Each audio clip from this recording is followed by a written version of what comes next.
O Lord, our spirit and life. You have the words of everlasting life. Alleluia, alleluia, alleluia.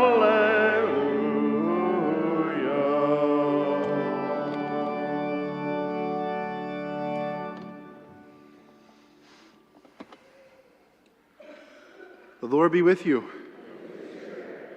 A reading from the Holy Gospel according to Matthew.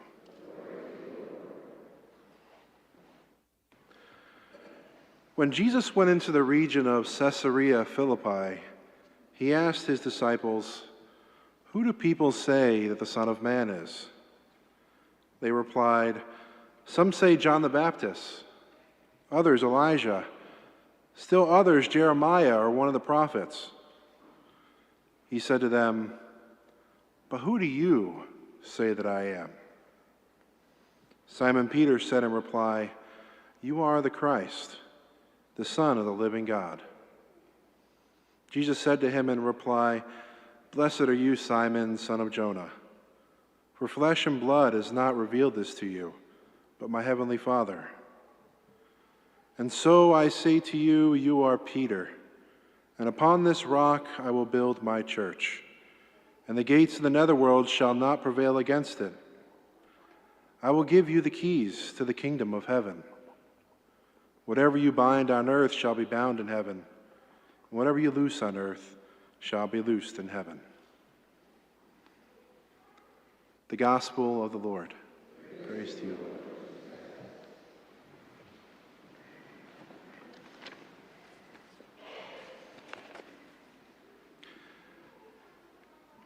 So as I mentioned at the beginning of the Mass, today we're celebrating a very big solemnity, the solemnity of two monumental saints, St. Peter and St. Paul. St. Peter is known obviously as the chief, the head of the apostles, whereas St. Paul is known as, he's got the title of Apostle to the Gentiles. We'll go over that briefly. But what's also notable about these huge figures that we're celebrating Mass today for is that they didn't grow up or be born with a halo around their head, you know?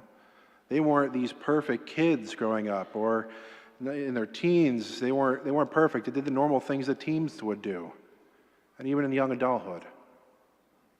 But despite all that, God still chose them. God still chose them and picked them out, because he can see the heart. He can see what's inside. He looks past the sin and sees the potential. And he chose them to become huge figures, huge in the church. So the first person is St. Paul. St. Paul, just to give us an idea of what kind of person he was very well educated. So he was a Jewish Pharisee, extremely well educated. He pretty much would be like the equivalent of somebody graduating from Harvard or Yale nowadays. So he's very refined, and he's got great language, and we see that in his letters. However, St. Paul had quite the checkered past, because before his conversion, he actually persecuted the Christians. And not just in a way where it's like, oh, you shouldn't practice Christianity or make fun of them. Paul violently persecuted the Christians. Violently. And we all know the story of his conversion, where he's on his way to Damascus to gather up some more of these Christians to put them in jail or be stoned. And he has this tremendous encounter with Jesus Christ on the way. An encounter that's so strong that it completely converted him on the spot. He went from being someone that murderously persecutes to being one of the greatest apostles of all time. Radical transformation, radical. In fact, I was saying earlier that he's given the title Apostle of the Gentiles. So what does that mean? Well, pretty much all of us are Gentiles. A Gentile is pretty much anybody that's not a Jew, not Jewish. In the very beginning, in the early years of the church, well, even the early months of the church, it was mainly focused on evangelizing or spreading the gospel to Israel, right? I mean, you imagine Pentecost happens. They want to share it to all the other Jews. They already have the Old Testament, right? So let's share that with them. But St. Paul was like, no, I want to share it with other people besides that are not Jewish. I want to spread this to Syria. I want to spread this to Greece. I want to go to Athens. I want to go to Corinth and Philippi. I even want to go to Rome, and I want to bring the gospel there. And that's what Paul did. He spent his entire life carrying the gospel, bringing the gospel message to these areas, the whole Mediterranean Sea area. And you can imagine the tremendous hardships back then. This was about 2,000 years ago. So there were no cars, no planes. Paul's walking it. He's walking it and hitching a ride on a very old-fashioned boat. Those boats that are made of like those wooden planks, rickety. You can hear them creaking as they go through the ocean. He, in fact, actually was even shipwrecked. He was shipwrecked on his way to one of these areas. But he was tremendously successful at it. He would go to the major trade routes of the Roman Empire because he knew people would be there. That's where he would preach. In fact, he was so successful in evangelizing that he created churches, which is pretty much just a gathering of people who would come together to worship God like we are. And they would gather, and they would have one church in Corinth because he was very successful there, one church in Ephesus, one church in Philippi. I'm sure these names are sounding familiar because our New Testament is composed, like half of the New Testament is composed of St. Paul's letters to these churches. St. Paul's letters to these churches. The letter of St. Paul to the Corinthians. That's the church in Corinth. The letter to the St. Paul to the Ephesians. That's in Ephesus. And so on. A big figure, huge figure, monumental. He's the reason we're here today. He's the reason we're Christian. Because he's the one that took it outside of just the Jews. He wanted everybody to hear the gospel. So a big figure, but quite a checkered past. Quite a checkered past. It doesn't get much worse than that, as a matter of fact. But God still took him in. God saw his heart, saw his potential. And that was quite the potential. So that's St. Paul. And then we get to Peter, right? And Peter isn't really too much better. If we remember, right when Jesus was about to be crucified, Peter denied even knowing Jesus. Not once, not twice, but 3 times. He denied that he didn't even know him. That's denying Christ in public. That's a huge offense. And then, when he was crucified, Peter didn't go with him to the crucifixion, right? Peter ran away. He ran away and was hiding. Hardly the kind of person that you would choose to be a leader of your church.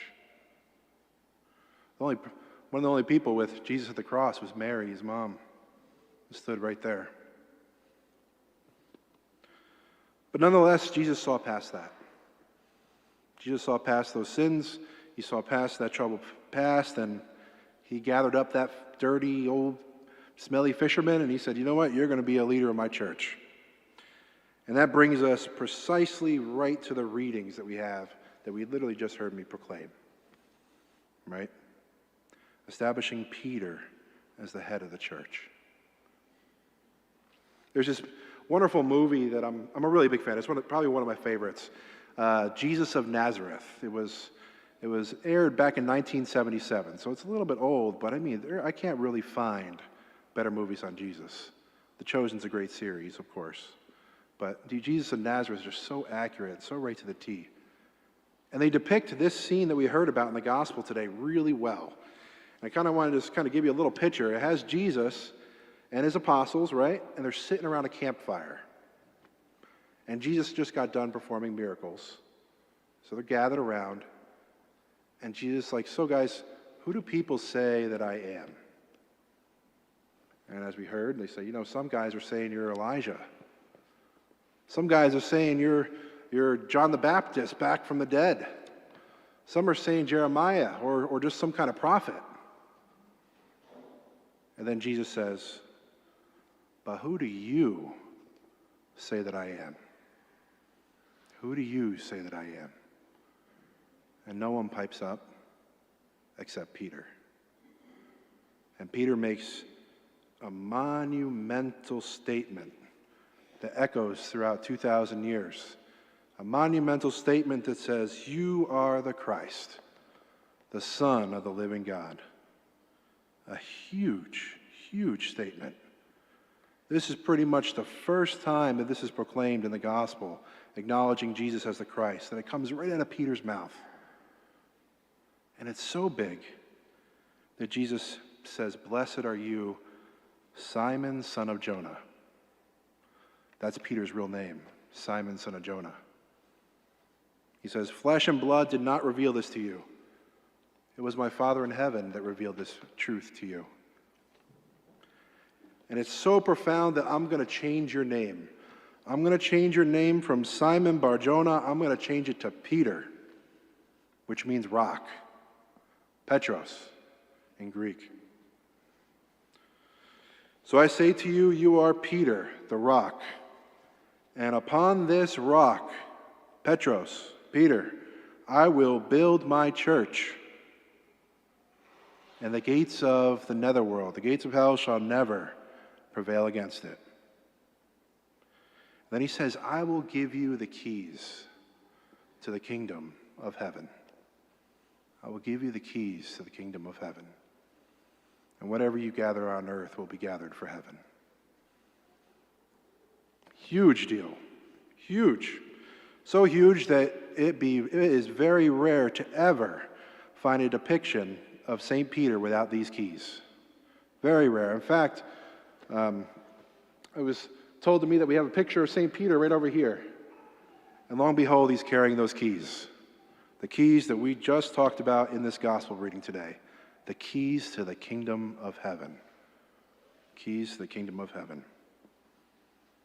Okay, so what's so important about this? Well, it needs to be known, and it's usually not known, that Peter is actually the first pope. Peter is the first pope. And right when Peter was about to be martyred, he had to appoint another pope. And he appointed that other pope. And so on and so forth. Each one, before they were to pass away, appoints another pope. And it goes on and on and on until we get to our current one, Pope Leo XIV. Direct lineage all the way back to St. Peter. Direct lineage all the way back to this point in the gospel that we heard about today. No other church on earth can make that statement. None. All the bishops tap into this. All the bishops can trace their lineage all the way back to the apostles. And all the priests who are their helpers can trace them back to that apostle as well, because they're helpers of those bishops. A profound truth. And it's such a blessing to be members of this church that were founded at this point in the gospel, members of the church that still have a successor of Peter, the rock, upon who the church is being built. Peter, who has the keys to the kingdom of heaven, our Pope. But yet, Peter was just a fisherman, a smelly fisherman, and he abandoned Jesus, and he denied him 3 times. So what that means for us is that we can have a lot of hope. It reveals something about who God is. God is not somebody that holds grudges. He doesn't hold grudges at all. Our God is a God of love. And I'm not saying that to sound mushy-gushy, that he's a God of love, but it's just the truth. He's this God of love, which means a God that forgives, a God that truly sees your heart and who you are more intimately than anybody on this earth. He sees your intentions, and he knows your potential. So on this solemnity of St. Peter and St. Paul, let's recall the tremendous witness that they both gave, and the monumental role that they played in us even being here today.